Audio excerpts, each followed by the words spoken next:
রহস্যময় ভূতের গল্প। ছায়ামূর্তি। রাত তখন প্রায় 2টো।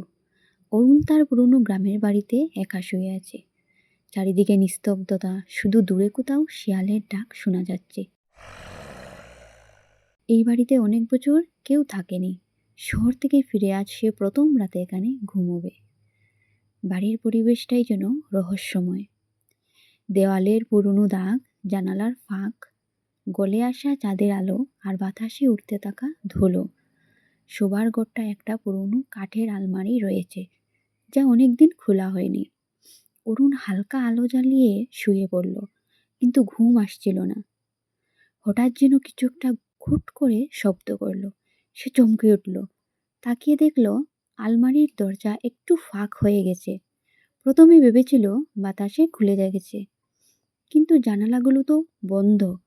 অরুণ উঠে গিয়ে আলমারির দরজাটা ভালোভাবে বন্ধ করলো।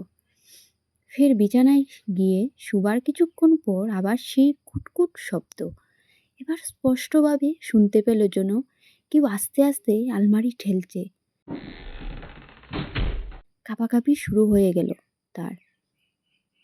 অন্ধকারে ঘরের কোণ থেকে একটা ছায়ামূর্তি যেন নড়তে দেখা গেল। শরীর ঠান্ডা হয়ে গেল অরুণের। সে চোখ বড় করে তাকিয়ে রইল। ছায়ামূর্তিটি ধীরে ধীরে তার দিকে এগিয়ে আসছে। মুখগুলো স্পষ্ট, শুধু 2 ঝলঝলে চোখ। বুকের ধুকপুকানি বাড়তে লাগলো। সে উঠে দরজার দিকে দৌড় দিল, কিন্তু দরজা যেন বাইরে থেকে বন্ধ। কাপা গলায় জিজ্ঞেস করল, কে কে ওখানে?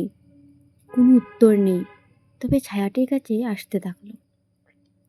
তখনই হঠাৎ জানালার বাইরে বজ্রপাতের আলোয় ঘরটা মুহূর্তের জন্য আলোকিত হলো। অরুণ দেখল ছায়ামূর্তিটি অদৃশ্য হয়ে গেছে, যেন কিছুই ছিল না। সাহস করে সে আবার আলমারির দিকে গেল। দরজাটা ধীরে ধীরে খুলে দেখল ভেতরে পুরনো কিছু কাপড়, একটা আয়না আর ধুলো পড়া কয়েকটা বই।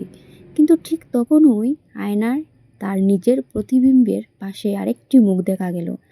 চোখ বড় বড় করে চিৎকার করতে গিয়েও গলা বন্ধ হয়ে গেল তার। ঠান্ডা বাতাসের ঝাপটায় জানালার কপাট দুলে উঠল। সকালের প্রথম আলোয় দরজাটা আপনা থেকেই খুলে গেল। গ্রামবাসীরা এসে দেখল অরুণ মেঝেতে পড়ে আছে, তার মুখ ভয়ে ফ্যাকাশে, চোখ ফাঁকা শূন্যতায় তাকিয়ে। তারপর থেকে কেউ কেউ আর সে বাড়িতে থাকেনি। রাত হলে লোকজন দূর থেকে আলমারির দরজা খোলার শব্দ শুনতে পায়। কেউ বলে সেটি ছিল এক প্রাচীন আত্মার আশ্রয়, যে কোনো তার ঘরে ফেরার অপেক্ষায়।